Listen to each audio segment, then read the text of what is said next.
Hello and welcome back to the OMG MotoGP podcast San Marino review episode. Alongside myself, Renita Vermeulen, we have our resident MotoGP encyclopedia, Mr. Keith Hewen. But today we're also joined by a familiar voice in MotoGP, Steve Day. Steve, you are a busy man these days since your departure in MotoGP. You're a commentator in BSB, part of the TNT team, and also a children's book author. How are you enjoying the change of pace since your MotoGP days? Yeah, jack of all trades, master of none, I suppose you could call that, to be honest. But no, it's been a busy couple of years. This year ventured back into the MotoGP paddock, which is good. The children's book stuff keeps me busy out of season, and that's been good fun. And it's great to sort of visit schools with the children's book and BSB and the TT as well. So yeah, it's been full on. I feel like I've seen more of the people in the paddock than I have actually of my family so far this year. But Keith knows what that's all about. So. Well, modesty to start with. I mean, that's you and Bertie. I mean, when we had Bertie on recently, he was very modest about his achievements as well. I think you're a bloody star. I watched the Digi interview you did with him over the weekend, and when people like us sit back and we watch what's going on, sometimes you go, no, they're going through the same format. They're all stood there talking the same thing in pit lane. And then these little things come up where, you go, oh, hang on a minute, I never knew that. Hang on a minute, I never knew that. And they're the bits that count. Coming through from TNT, a great presentation team. They do a great job. And you've kind of ruffled a few feathers, I would think. I mean, it wouldn't be you're not setting out to do that, I know, but you've worked hard to get to where you are. Because if we go back to when BT first got this gig, you were up for it at the time, and some old bloke just nudged you out of qualifying. Sorry, didn't need to, but you really should have been in the BT team back then. But it's all about whether your face fits. It's a strange thing, and it's a bit like racing television in that at the time the producer, the team manager for BT, wanted a certain situation, and you didn't perhaps get lucky on that occasion. But I tell you what, mate, if I may say so on air, I think you're doing a great job. Oh, I appreciate that, mate. Yeah, it's good fun to be back in the paddock and working with TNT. It's been it's weird to say that it's my first sort of venture into MotoGP with an actual broadcaster as opposed to Dorna. And it has been. It wasn't even. To be honest, I honestly thought that door had closed when I left the paddock. You know what it's like when you leave MotoGP, that your chances to come back are very, very slim. And I made that call, and I was pleasantly surprised to get asked to come and help out with them this year. And it's been really, really good sort of to meet the team, be amongst them all. I've learned a lot again as I've come back, and I've got my love back for MotoGP. Not that it ever went away. I was still watching everything whilst I was away from the paddock. But no, it's been good to be part of a great team. We get along really well. You know what they're all like. It's a brilliant little family-run team. They like making good TV. I want to be part of something like that too. And that's sometimes a bit more difficult when you're working with Dorna, because you're sort of flying the flag for the international sort of world feed, and it's a little bit more difficult. So no, it's nice to get involved, and I've had a lot of fun. So it has been a long road, but let's see what happens in the future. I've just been enjoying the role that I get, and do you know what's been really lovely for me this year, and I'm sure you can appreciate this, when you're commentating, Keith, you're stuck in a box half the time. And this year I've got out to do some interviews and stuff like that. I've been on the grid just before, and you just get to feel that atmosphere of the build up to a race. And it's really got the hairs on the back of my neck going. It's been a really, brilliant season to come back into it. And it's just got the juices flowing for MotoGP all over again. Telly's good, but being trackside is better. Yeah, no, it's amazing. It's such an incredible feeling to be down there just before and seeing how.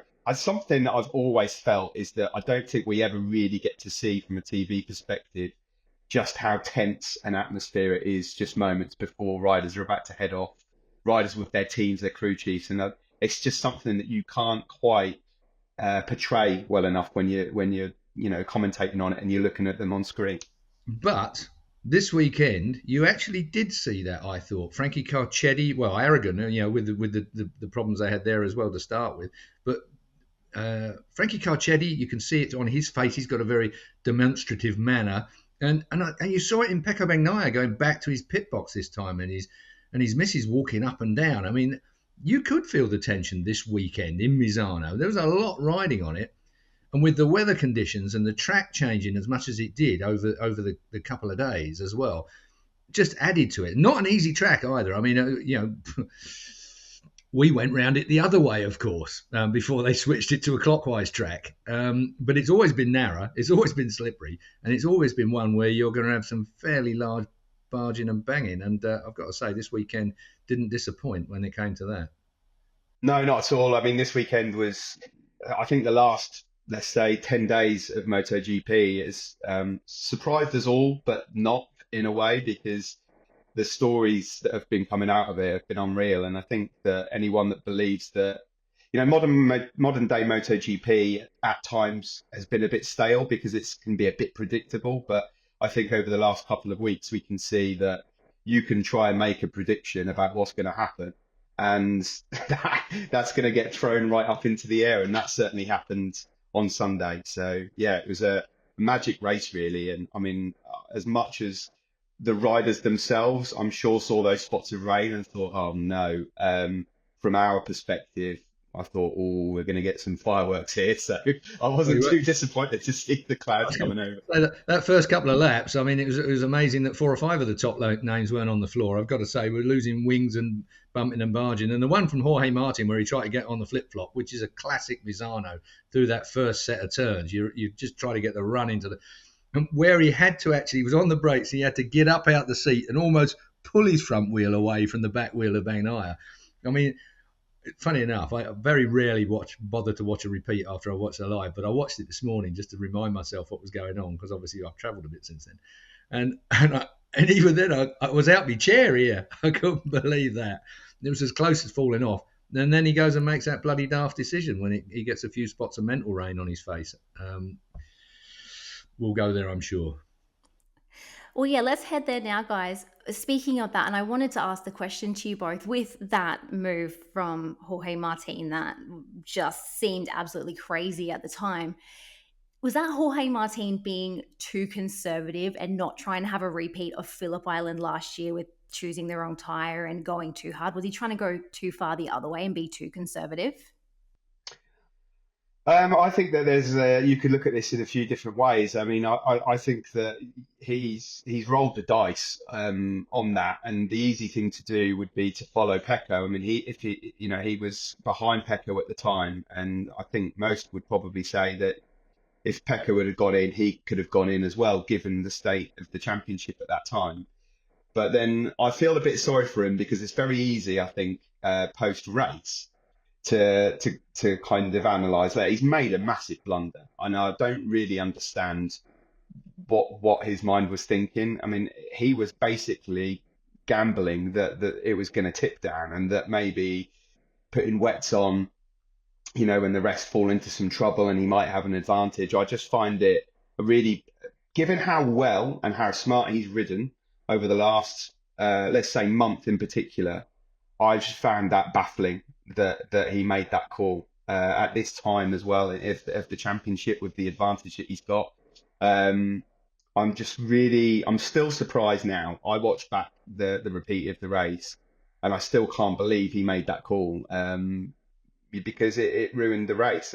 On another day, it could have tipped down and he could have gone back out, but you ride to the conditions. And I think, ultimately, if we could be looking back at that moment at the end of the season and saying, well, that might just cost you the championship.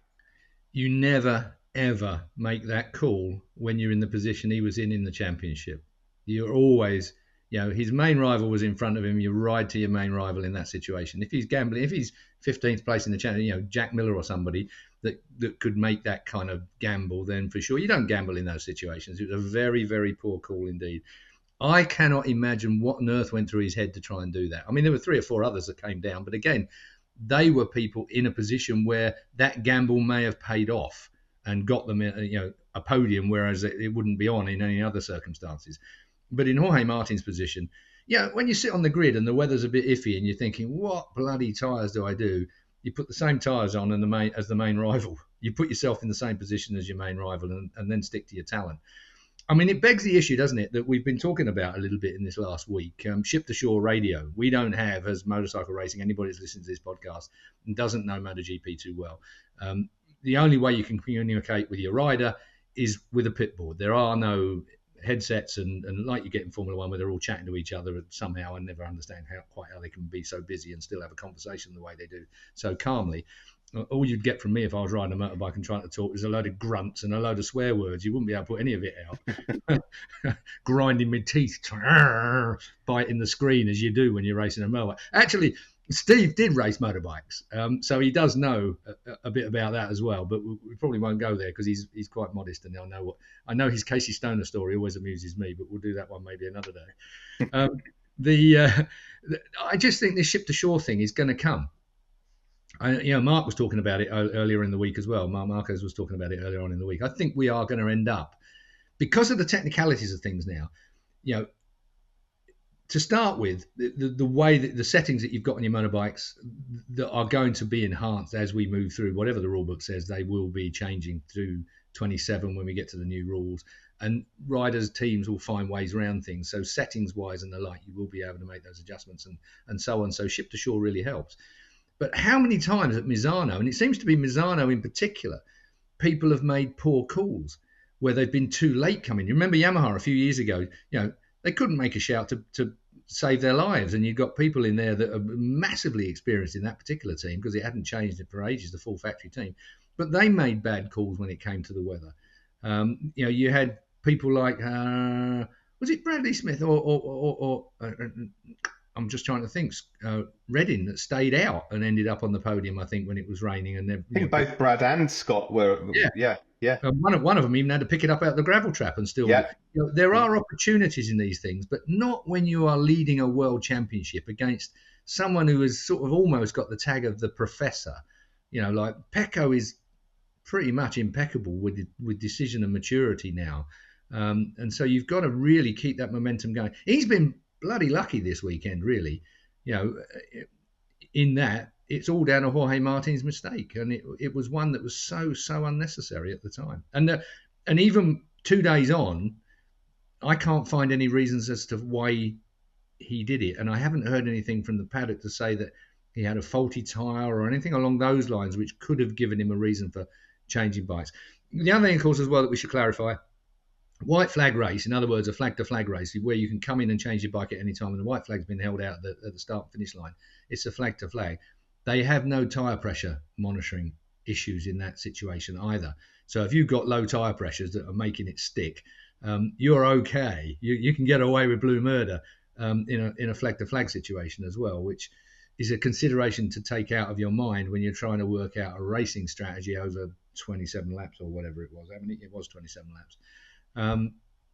It started 30 degrees as well, actually, of track temperature. There's track temperature enough. If you only got a little bit of drizzle, just to have context underneath the reason why, or trying to understand Jorge Martin's reasoning, the track temperature was up. It wasn't like it was sort of 15 or 20 degrees. So therefore, you might be, the rain might take ages to go away, or the damp spots might take ages to go. The track was fairly warm at the start of that race as well. So it's unfathomable for me, and I've not heard anything from Pramac that gives us any other reasoning as to why he wanted to change that bike. I did wonder whether there was something setup-wise that wasn't quite right, and that was another reason why he might have dived for the pits as early as he did.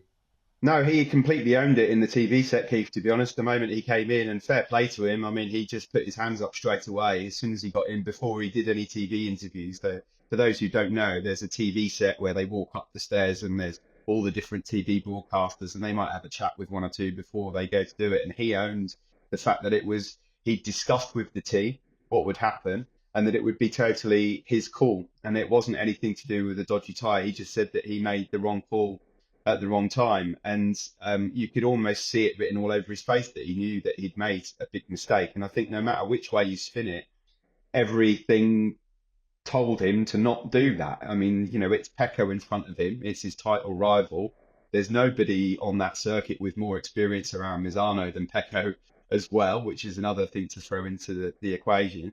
On the tire pressure thing, believe it or not, that you just mentioned with the white flag out, a couple of riders didn't have, they were completely unaware of that rule. They had no idea. It wasn't until after the race that they were told that tire pressures doesn't come into it with the white flag. So that's another conundrum. I mean, I'm really surprised that there were a few riders that were, weren't made aware of that. And I suppose that's where this argument could come in of ship to shore radio, where, a team could say, look, don't worry about tire pressures, or Jorge, do not come in. I'm not a big fan of the idea. I've got to be honest, on the face of it. I don't really like the idea of it, but, I think it would have certainly probably kept Jorge out on that circuit, because I don't think there'd be any member of his team that would have told him to come in at that time. You're right, but I think from a Liberty point of view, I mean, as we move forward with our new owners, as things move forward, assuming that does go ahead and it doesn't get kicked out by any kind of monopolies thing, they're going to press for that because it's great television. It's great, being able to talk to a rider, being able to talk to them on the slowing down lap, I suppose, as well, but being able to break into the conversation that they're having. I mean, for me, some of my favourite, ship to shore radio communications have been with the likes of Kimi Räikkönen when he tells them all to off.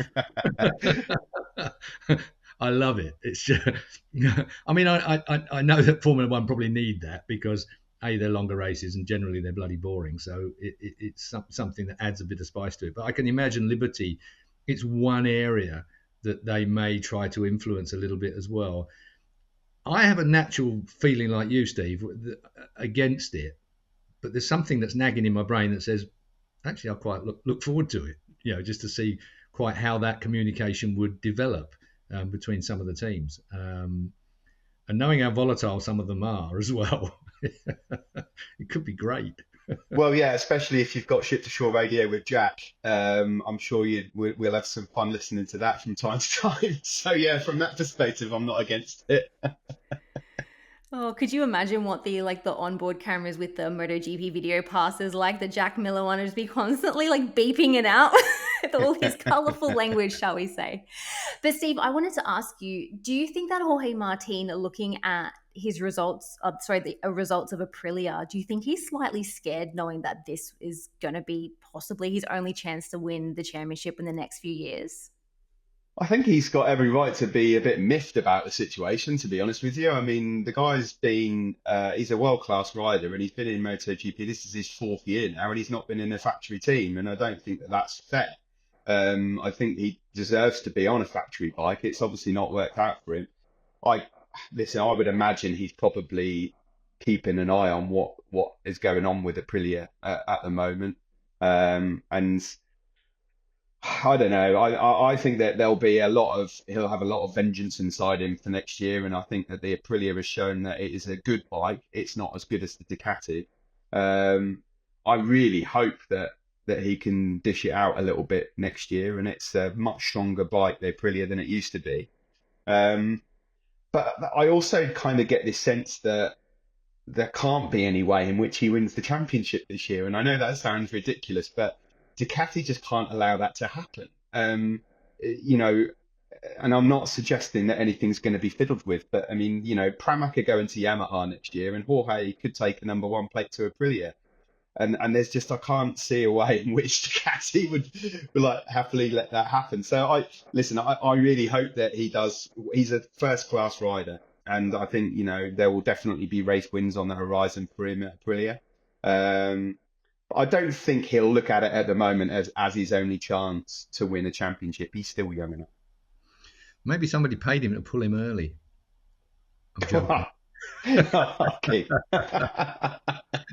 You'll get people talking now, yeah. On a serious note, that was a joke, by the way, in my usual flippant manner. Aprilia, you got to wonder whether their riders are really pushing as hard as you need to push. I mean, that Digi interview you did was part of it that I thought really underlined the difference between a 23 bike and a 24 Ducati as it was, because Digi's obviously on a 23 bike, the same as Marc Marquez. And he said that you have to be on the limit all of the time. There is the only way you get the best out of it is to be absolutely on the limit, which Mark is all of the time, Digi is some of the time. And I think that was a great conversation that you had. And roll that into the Aprilia conundrum. Both their riders are off.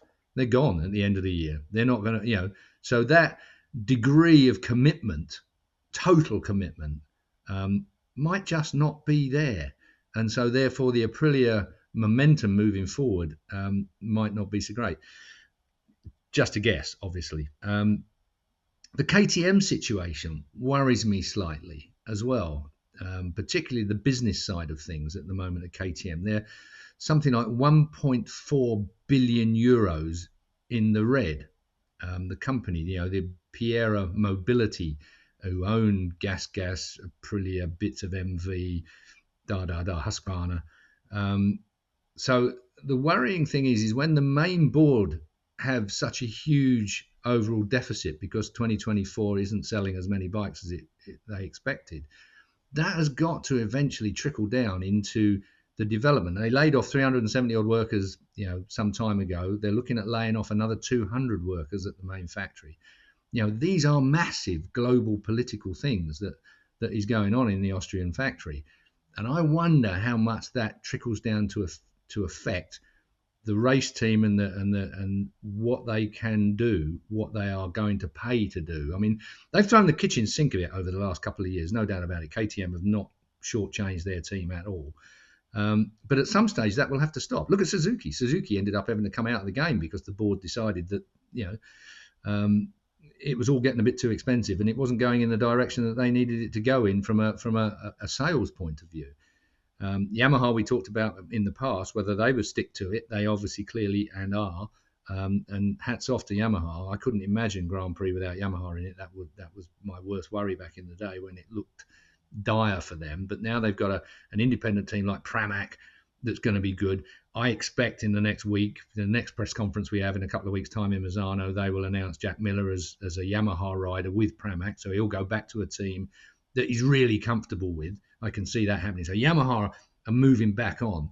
Honda, bloody hell. Honda this weekend, I mean, Luca Marini was the first one with some kind of bloody illness that pulled him out of the race. They're all at sea on so many levels at the minute. It's difficult to see a way back for them, but it is the mighty Honda. So with a bit of luck. I'm rambling, Steve. I do this all the time, Pick any part in that conversation that you want to pick up on. Well, just quickly on the Yamaha thing, I understand that Jack will be announced this weekend. And it's no sort of the worst kept secret for some weeks now. So that will be announced this weekend. And I think that is great for Yamaha. They're much like Honda. They're sort of a sleeping giant at the moment, and we need them back in the game. Honda had a nightmare weekend because both Mir and Marini had some gastro issues, and obviously that must have affected their test on Monday. It's been announced, obviously, that they will not be Repsol Honda next year either. And that, again, that's the backing that they've had from Repsol for decades now. For them to be pulling out sort of tells its own story. So potentially some worrying times for them. And, Johann Zarco's really been flying their flag of late, the only one that really can get a tune out of the Honda. So I really hope they can dig themselves out of what seems to be a very deep ditch. KTM, I didn't really know anything about that business side of things. I know that from a technical perspective and a bike perspective, that Paul Espargaro has obviously been trying some new parts and some new engine parts as well, which can't be used this year. But as I understand it, the likes of Brad, Pedro, etc., were allowed the chance to ride that on Monday at the post-race test to sort of see how that felt. My understanding is that it provides better acceleration, but obviously, one rider who's a test rider is one thing, but you've got to give it to the riders that are going to race them and see where they're at. And they've had their nose bloodied a bit this year because they looked like last year they were closing the gap a bit to Ducati, and this year Ducati have come out punching again and brought another bike out that's just, well, KTM really haven't got close to. Brad's not been on the podium now since the opening weekend of the season in Qatar. Obviously, Pedro, I think there's a Pedro factor in that as well because Pedro Acosta has been sensational. So, yeah, I guess you could argue that the next year is going to be really important for them with Pedro and Brad on the bike to see what they can do. And I completely agree with you about Aprilia. They would have, I'm sure, tested or wanted to test new parts for next year on Monday, but they've got two riders that aren't going to be there anymore. And so you have to question the motivation as well, the risk. Aleix has beaten himself up a couple of times this year. How much does he want to put himself through the ringer to do all that again? He's going off to be a Honda test rider. Maverick, who's an anomaly anyway, and you never really know which weekend he's going to turn up. You wouldn't want to bet your house on a Maverick performance every weekend. He's going to KTM. And then Miguel from the Trackhouse team is obviously moving to Pramac Yamaha. And so you've got a situation where you've got their test rider, Savadori, and you've got Raul Fernandez potentially as the only two riders, really looking at all of the new components. So it's difficult to read into it at the moment, isn't it? And they're not really fast enough, in my view, anyway. So it's a situation that you always, it used to be the old thing, didn't it? Test riders were great at doing mileage. If you wanted a tyre testing for mileage or whatever it might be, then fine. But nowadays, you need the cream of the crop testing the bikes and testing the bits and pieces. When we're a second covering the entire grid, where we're looking for thousandths of a second in advantages and combinations that need putting together in those circumstances, you need the top guys at it. Test riders, Cal Crutchlow, he was a great test rider, actually. Cal Crutchlow would put it on the line in a test. But there are very few that probably would do that.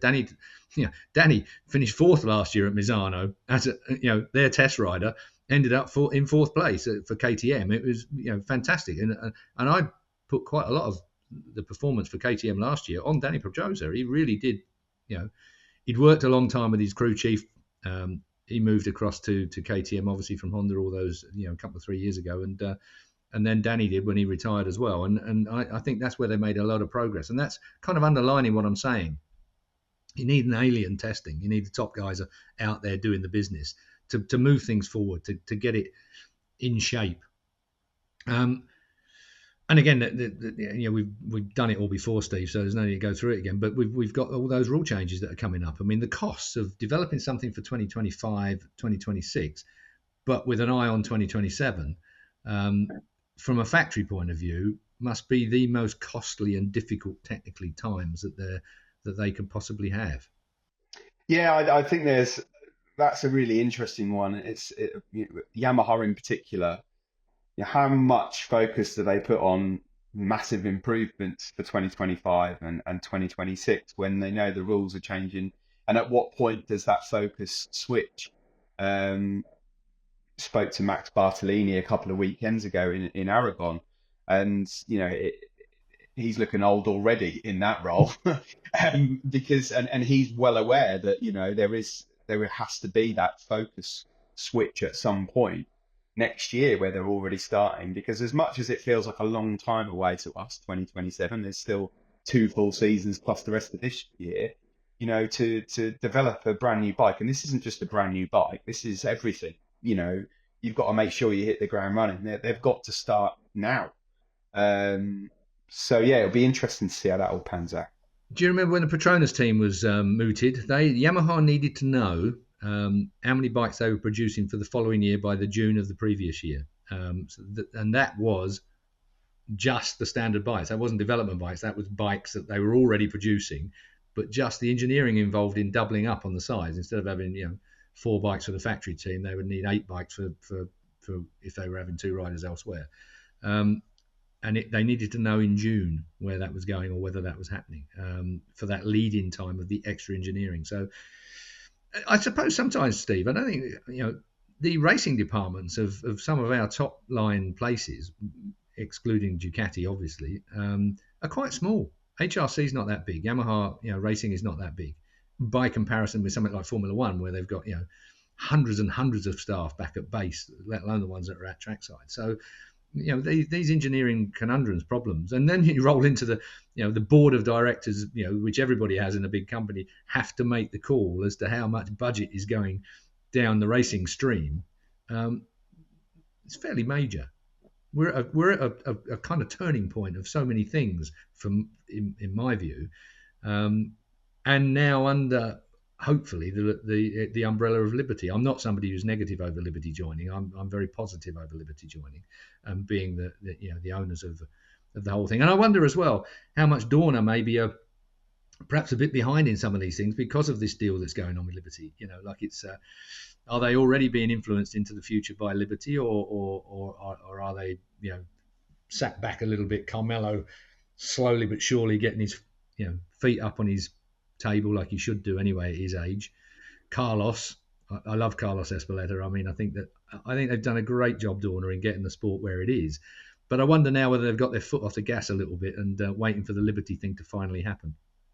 Yeah, possibly. I mean, I'm with you. I think that it's a positive thing, Liberty coming in. I can't see any negative towards that. I don't know, honestly, how much involvement they'll have in terms of people on the ground in the paddock next year. I think that's going to be a real interesting one, because clearly there are still some key members of Dorna that are going to be running the show. But how they run it and what they want to do with it, nobody really knows until we get to the start of next year. But one thing we do know is that, based on their history, is they're not just going to come in and just sit on their hands. So I think there will be some changes. How dramatic they'll be early on, I don't know. And yeah, I don't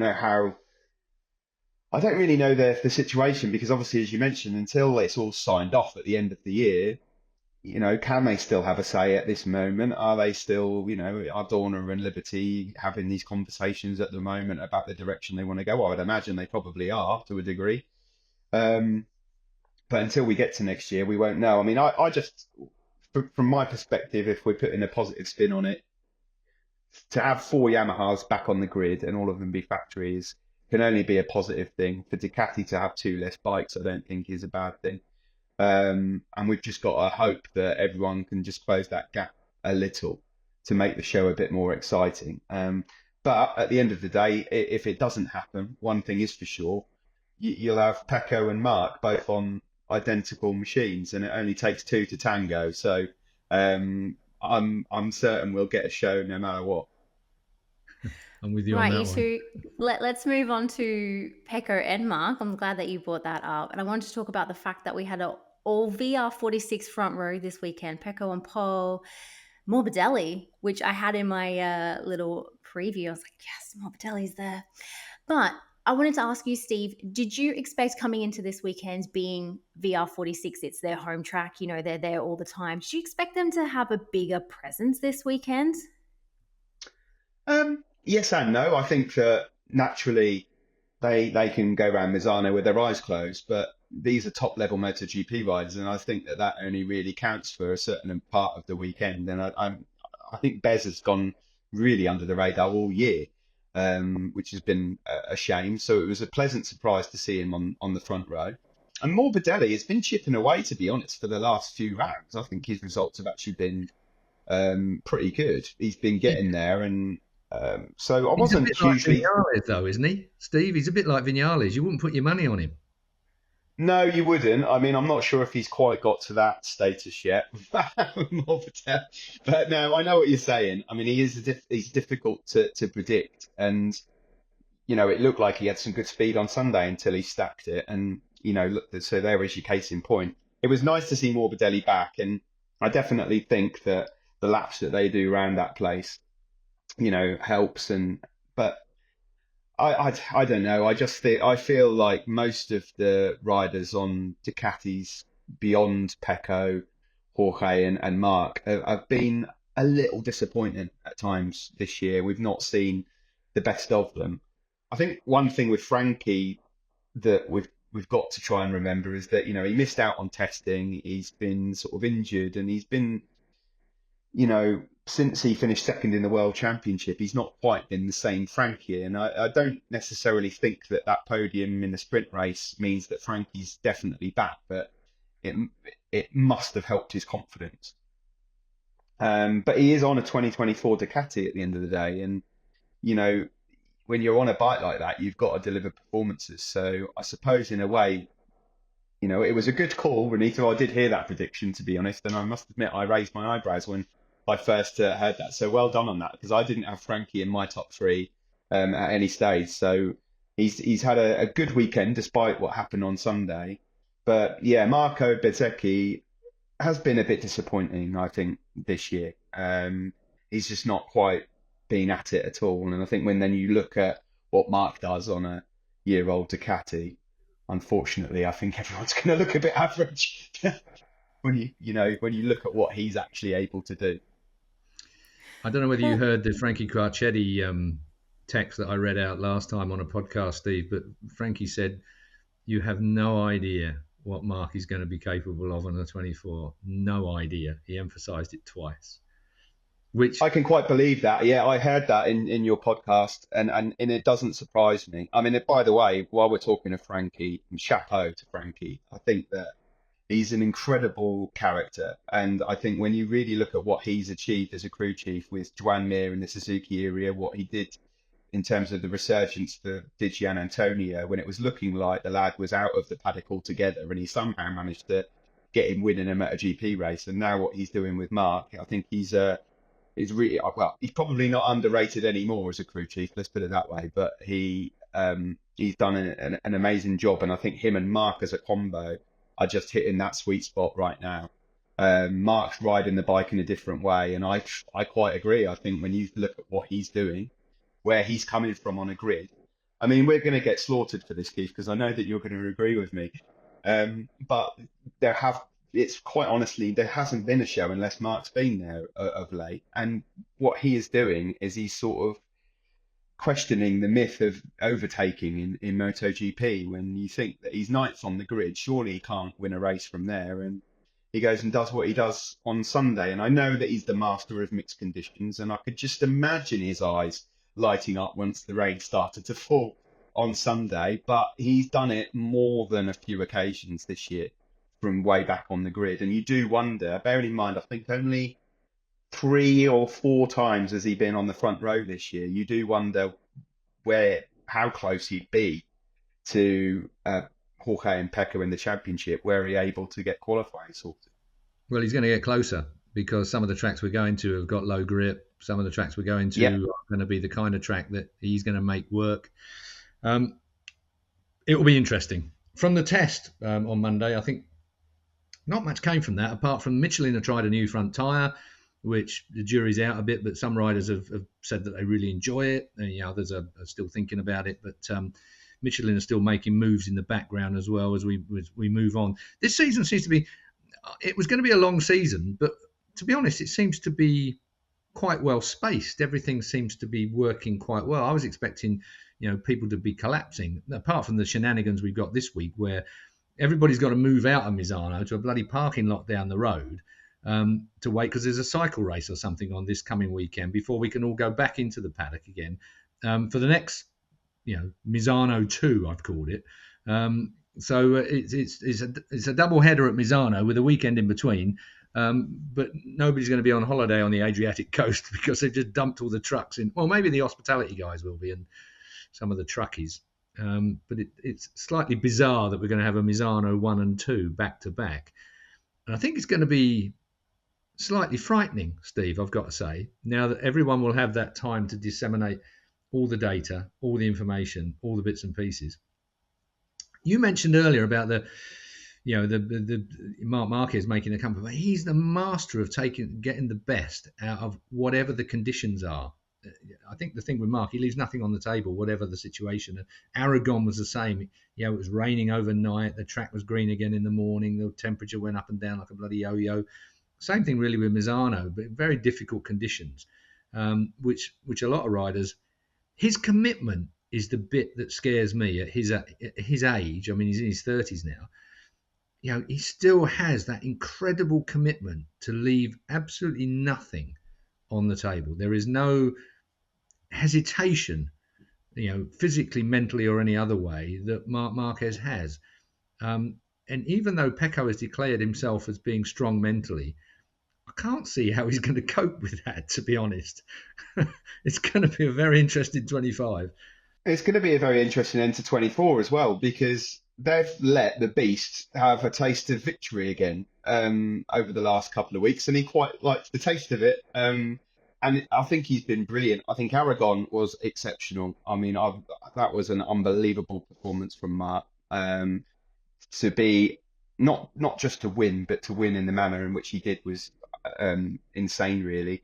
And in Misano, we know he's a master of mixed conditions, and so it wasn't a massive surprise to see him coming through to the front. But what really impressed me was that when it dried out, Pecco couldn't get anywhere near him, and he set the fastest ever race lap on a year-old Ducati. And so you've then got to say, well, actually, you can't rule him out against, Pecco and Jorge if it's completely sunshine and dry again in Misano when we return there in a few weeks. And like you say, you never know what you're going to get when you go overseas in terms of low grip, in terms of weather conditions. I think he's picked up like 25 points on Martin in the last 2 weeks, over 30 on Pecco. It's not beyond the realms of possibility that he could actually fight for this world championship. And I think it will have been a bit of an eye-opener to both Jorge and Pecco what Marc's done. And he's got that smile on his face and that glint in his eye again, which I remember seeing a lot of when I was interviewing him sort of back in 17, 18, 19. And I'm sure you'll agree, he's learning to ride the Ducati in a different way. So whilst he is still on that edge, he's managed to adapt his own style and still come out with the same results. And in the past in Misano, Marc did very well there, but it kind of felt right with the Honda. It suited the Honda really well.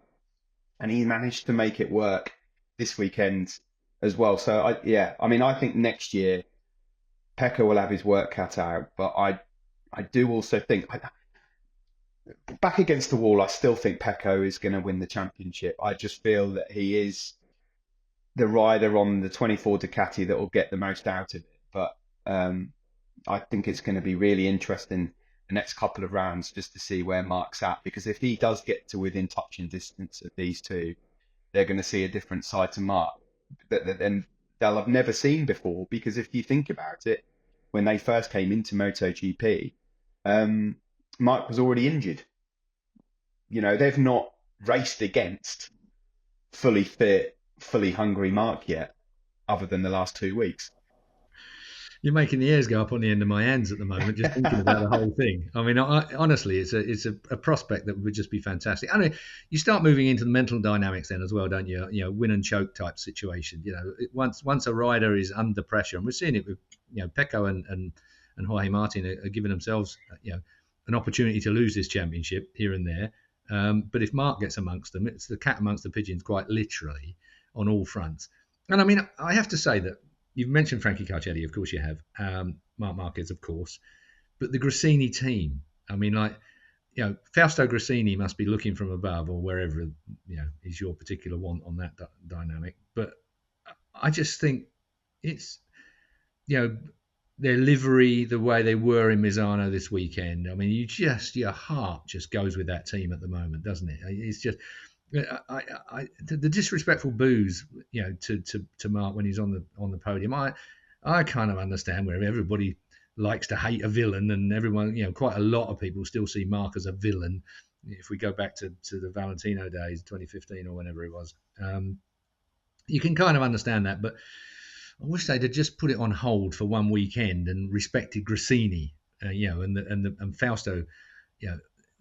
It just doesn't seem quite right when we hear boos in those circumstances, and the achievement that team has managed to pull off. Not to, it's overshadowed Alex Marquez a little bit, but I mean, both of them, it's the team is doing a great job on old motorbikes or oldish motorbikes. I think they deserve, something better than boos on the podium. No, I completely agree. I think it's distasteful, and I'm not particularly in love with that. I do understand that there is, riders you like and riders you don't if you're a fan, and I think there's too much tribalism when it comes to that. And I think this weekend with that livery, I mean, it sort of put to bed the curse of the one-off livery that so often we've seen in the past. And it was a lovely moment. And Marc even said in his interview that Fausto was looking down and said, "I'll provide a little sprinkling of rain for my little boy." I just thought that was a lovely comment from Marc. And but the thing is, as you well know, is that it motivates him anyway.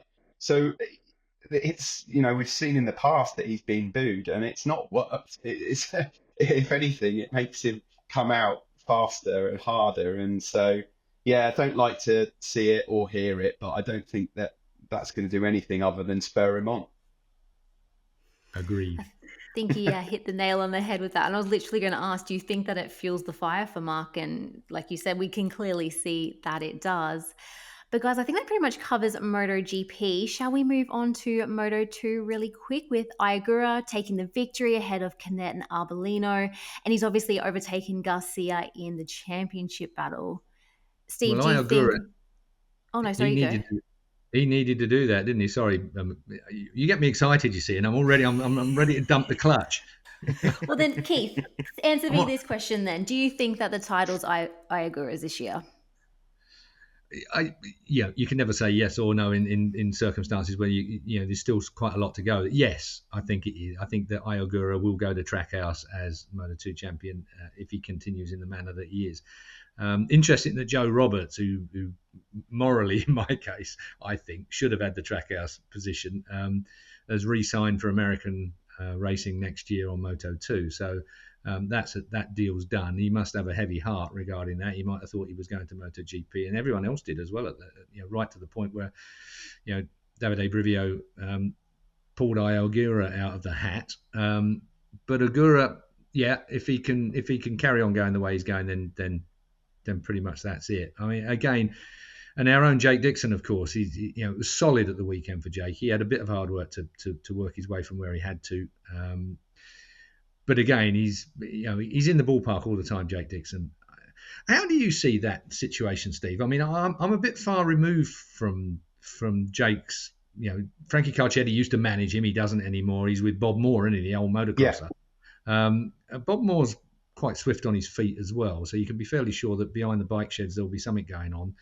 I mean, how do you see that developing? Because Jake just seems to be on the tail of all these deals all the time, doesn't he? It's almost, he's almost there, you would say. If he can sort of perform in the manner that he is now towards the end of the season, they've got to be looking at him. They've got to be, surely. Well, yeah, I'm with you on the Joe Roberts thing as well. I just can't understand how on earth that didn't happen. I mean, the stars literally and stripes were aligned there. I really, really am baffled by that. And that's no disrespect to Ayagura, who I think is a class act. And I also do think he'll be difficult to stop for the championship. Jake Dixon, if these results had come at the very start of the season, I think he'd be a MotoGP rider, quite frankly. And it's just the way the cookie crumbles. He had 5 non-scores. Through a horrible accident at the start of the year, and it's all just the timing's just always off for Jake, it seems, which is a real shame. I thought he had a solid ride at the weekend, but he's going to have to pull something pretty special out of the hat to wrestle the championship off I think in the latter stages. I think the move to Marc BDS is interesting because if he is able to fight for the championship next year, we know there are a couple of seats available on the grid for 2026. And I know that Dorna are very keen to get a Brit on there as well. As we know, British riders tend to mature at a later time anyway. So he's actually entering his peak right now, in my opinion. So I don't really think, I know you guys have spoken about this before, so we won't go down that road, but I don't think that he's too old to have a play in MotoGP. So I think it's an interesting one, and if he can start the season off next year with a bang, he's got a chance of getting himself into MotoGP, and Bob Moore will be down every single garage trying to ensure that happens. But also, what I do think is quite clever, and this is just me guessing, is the fact that obviously we know now that Marc BDS have got a World Superbike team as well. And so it might even be one eye on that if the MotoGP thing doesn't happen. Could it then be the chance for him to move into World Superbike? But yeah, poor old Jake. I just feel like the time has just always been off for him for the last few years. But you interviewed him ahead of this weekend, didn't you, Steve? How is he feeling going into we're over the second half now. How's he feeling for the rest of the year? Well, he's motivated, not that that's difficult to do with Jake, and he's confident, and he believes in himself. I mean, he still believes he can win the championship, and he's riding, the Kalex and the WP suspension stroke Pirelli tyre thing has just started to to knit together. But he, before weekend, I spoke to him before and after the weekend, and you got two different Jakes. And I think Jake, admitted that, yeah, it was a good ride from 14th on the grid to come through to 5th, but I can't keep on having weekends like this. We can't do the same again in 2 weeks, because he'd already said pre-Misano that, in his opinion, Iagura was the one to look out for the championship. And so I think Jake knows he's got to have a big, 6-7 weeks. And in the past, it's not been Jake's strongest part of the season. So he's going to have to turn that around. But he has been recently going to circuits that, he's not always been strong at, and getting the results. He's a rider who feeds off his own confidence effectively. I think if he can get qualified together in Misano, I think he can fight. And then who knows? But yeah, he's done a brilliant job really to turn it around. When you think 5 races into the season, he had no points whatsoever, and everyone would have written him off for a shout at the top 3 of the championship, let alone winning. And he's sitting there now 3 points behind 3rd overall in Moto2. So what he has done is really very, very special actually in Moto2. But I think it might be a bridge too far, but I'll whisper that quietly in case he's listening. Keep it up, Jake. We are a bit British tainted here, I suppose. So for those of you listening from other areas, other riders are still capable of doing the business. Yes. Although we do root a little bit for Jake, I must admit. So you can give me a slamming if you like, but leave my guests off. Before we move on to Moto3, I want to touch on Sergio Garcia. And Keith, I want to know your opinion. Are we now really starting to see the effects of the whole mental toll that has been, I guess, placed on him these last few weeks? Well, Moto3, race of the weekend. I mean, honestly, Piqueras, 17 years old. I mean, I love all the dynamic that goes on in Moto3 anyway. I mean, we talk about pressure in other classes, but these guys, sorry for this, but I used to cover NASCAR now and again. And there was a bloke called Buddy Baker who used to be a commentator. He was a race driver once upon a time. And he came up with a phrase one time. I'll try and do it in the American drawl that he used to do. And when he was talking about young riders, he said, that boy is too young to know what he can't do with that car. In other words, yeah, these guys are too young to know what they can't do on a racetrack. And I think that phrase has always applied to Moto3 more than it did NASCAR, because most of them are old blokes in NASCAR anyway. That's actually not true anymore, but anyhow. So Moto3 really, you got youngsters who are they're finding their way.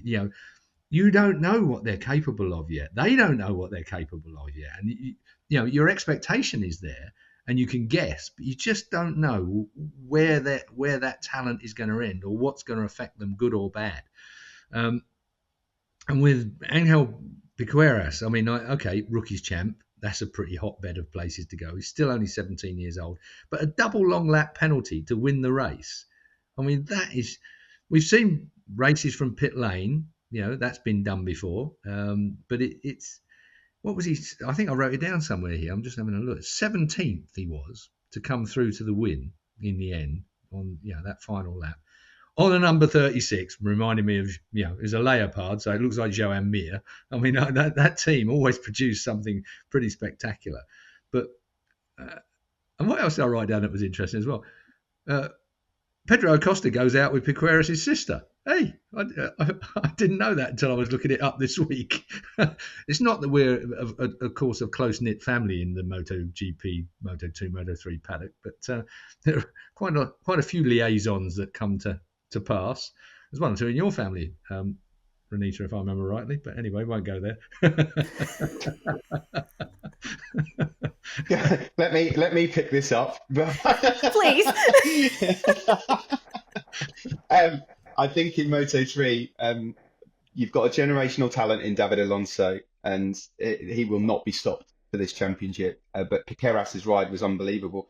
Rather bizarrely, I'm not sure if he'd have won the race if he didn't have the double long lap penalty, which I know sounds ridiculous, but he was so upset that he got that double long lap penalty that he had an axe to grind going into the race. But when you look back at the riders that have done things like that in the past, you're talking about special talents.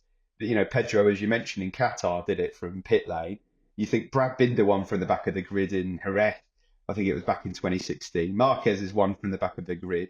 And it's, if you really look back at riders that have achieved it, they are high status Grand Prix riders. And it just shows you there, I think we've all had a bit of a glimpse of what to expect from Piqueras. That ride was Marc Marquez-esque. And the move he put on into turn one was unbelievable.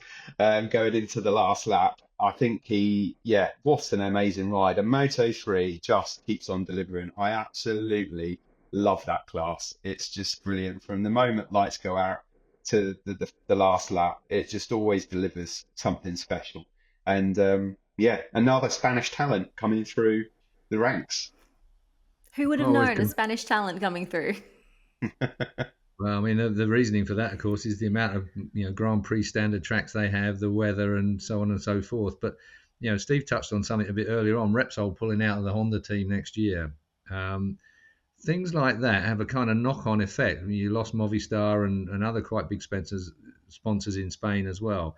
That's a trend that the Spanish authorities will be hoping isn't going to be one that catches on too well.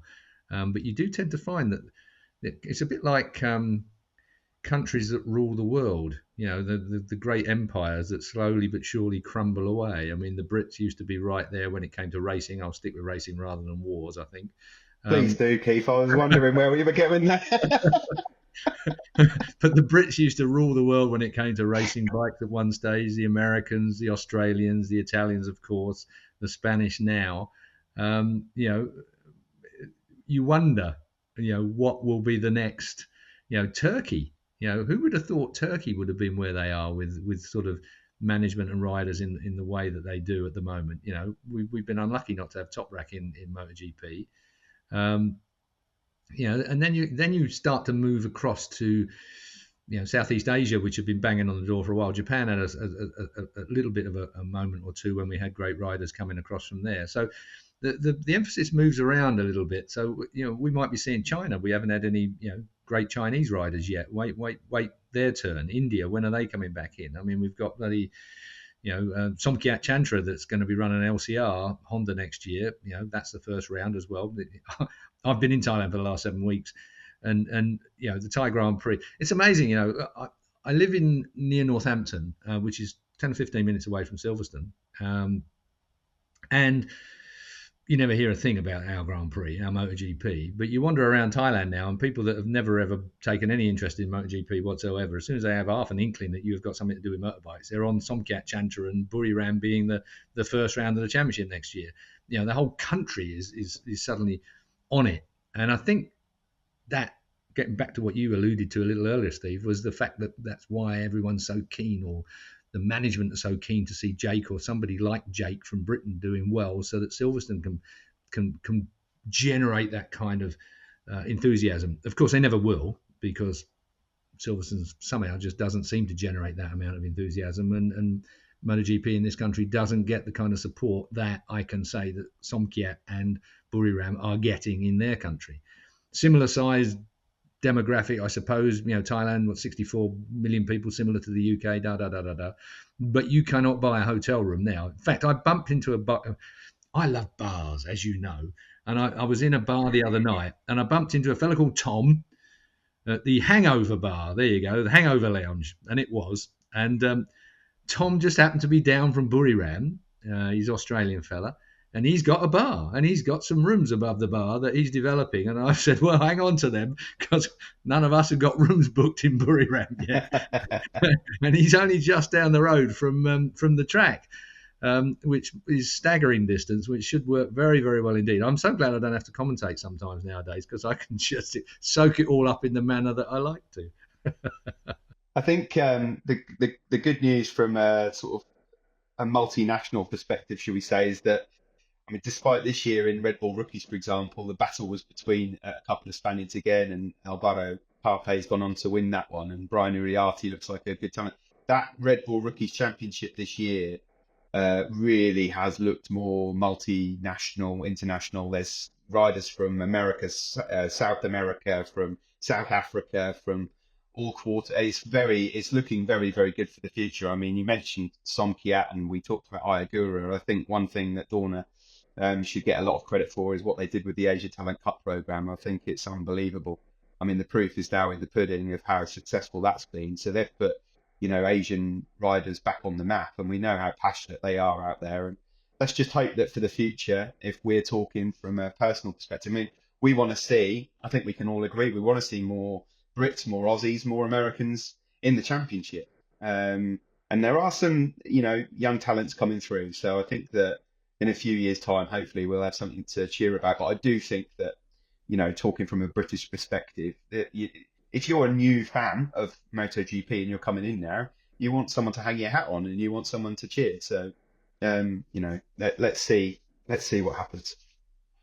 The Asian Talent Cup's been really good for Australians as well. People like Yeah, St. Aegeus, they've gone through that because we don't have anything here. We have the Australian Superbike Championship, but it's not that big. But I think for the boys to have that set before then heading over to Europe is the perfect segue because a lot of the great talent, like you guys just said, are coming from Southeast Asia as well, and they're getting to go experience these MotoGP tracks rather than just Phillip Island here in Oz. So I think it's such a good segue for the boys to get over to Europe. it But is. Yeah, I just on that as well. I think that Australia have got obviously St. Regis and Ralston coming through, which is great. But I do think it's really important that they've got Jack Miller staying in MotoGP. I think it's crucial. So I think that's really it's cool for all of us. We all love Jack, but to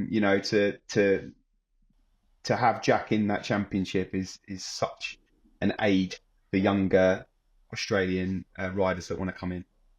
And definitely for the having rest of Remy. Oh, sorry, Keith, you go. no, you crack on. I was just going to make my usual flippant comment that for us, you could not go to the paddock without hitting the bar with Jack. In the Barber Jack.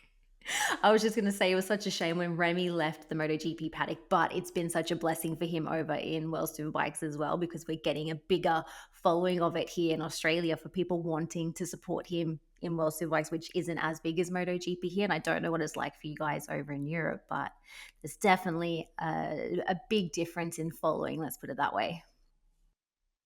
Yeah, that's good. I mean, the World Superbike Championship at the moment obviously is being dominated by one man, although obviously he had a horrific accident in Magny Cour Toprak, obviously we're talking about there. But I think that if the only thing I've got about World Superbikes at the moment is we just need the manufacturers just to be a little closer in terms of performance, I think, and then you've got yourself a proper championship there because there's some talent really sort of flooded through the field now. It's not, one or two riders. It's always been popular in Europe. It's certainly always been popular in Britain, given the riders that have gone through there, past and present.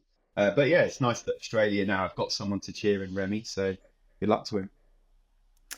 So, Steve, you've obviously listened to some of our previous episodes, and I know we're a couple weeks out from Misano 2, but can you give us your sneaky predictions for let's do the MotoGP sprint, MotoGP race, and go on, let's do pole as well. No Well, pressure. I've heard Keith make a right pig's ear of this the last couple of weeks. So I think I'm on a hide into nothing here. Oh goodness, all right. Let's just say, based on it being dry, I think that I really do think that Pecco and Jorge will be back up to speed again in Misano. So I'm going to go for sprint. Um, I'm going to go Pecco, Jorge, and Mark. And then in the main Grand Prix, um, you know what? I'm going to go for a bit of a rip roarer. I think Mark will be giving it some to them. I think that it will be a proper dice. I think he'll be up there with them. And why not? I'll tell you what. I'm going to go, given that he's riding the crest of a wave, and he's had that taste. I'm going to go for a Mark win. I really hope I'm not cursing all this. I'm going to go for a Mark win, Pecco second, Jorge Martin third for the Misano GP. And pole, who's your pole Sounds pick? On pole, Yeah. I think Pecco. Pecco will be on pole. And because I make a pig's ear of it, you're going to have to wait another week before I do my predictions. I'm not getting. Actually, I don't think I was that far away this week, was I? I got Pecco in there, I got Jorge in there, but and I got Mark in there somewhere, I think. But Yeah, you did. Well, no, Yeah. I think you gave Jorge the kiss of death, didn't you, for Sunday, though? I did. But yeah, you can't. You know as well as I do that you can't predict these things, which And is that's the why we great love the thing, isn't sport. it? Yeah, yeah, exactly. We like it. We love to keep everybody on their toes, and we love hearing everybody's comments, opinions down the comments, don't we, Keith, about our predictions and how off we are? Well, I mean, if you can do better, then please do try. I mean, the whole thing, it is a game. We're only playing at it at the end of the day. There's a whole multi-million-pound, bloody billion-pound effort going on in the paddock and around the world to try and make our predictions wrong. So quite happy when they do. But again, I mean, I look forward to the comments below when people start slamming us. There's a guy particularly who likes to time when we first talk about Marc Marquez. Oh, okay. Well, there we are.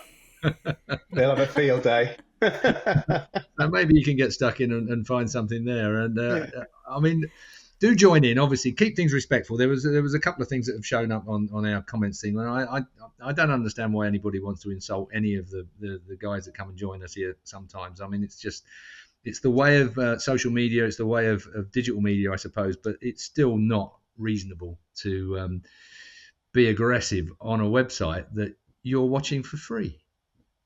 Enjoy our comments, and if you don't like them, then do actually make some comments, but make them nicely, or switch us off. There's your options. Those of you listening to us on podcasts, definitely check us out on YouTube. These are the comments we're talking about here. And you can let us know your comments as well with regards to the communication systems that are coming in, also your thoughts on the season so far. So let us know in the comments below. But Steve, thank you so much for joining us on the pod. We definitely have to get you back on sometime, because listening to you and Keith chat, I could just sit here all day. It was brilliant. So good. So thank you so much for coming on. I want him to write that book, the one about he's a children's author, you know. So there are such a lot of children in the paddock. Can you imagine a mini Pecco Bagnaia and a mini Marc Marquez book? These children. You're going to want some royalties though, now, aren't you? That's the No. You can have that idea for free. But I can just see them. I can see these kids in the playground fighting with each other over stuff. You know, there's a book in it there, Steve. Yeah, definitely. Yeah, possibly. No, you never know. You never know. But no, it's been a pleasure joining you both. It's nice to catch up with you again, Keith. I haven't seen you in a little while, and thank you, Renita. Yeah, anytime. It'd be great to catch up again. So listeners, can't get enough of OMG MotoGP? Then you can check us out on our social channels at OMG MotoGP on all of the platforms. Or if you have a question for any of us on the team, you can email us at omgmotogp@gmail.com. But for now, we're going to say goodbye, and we'll be back soon with more OMG MotoGP.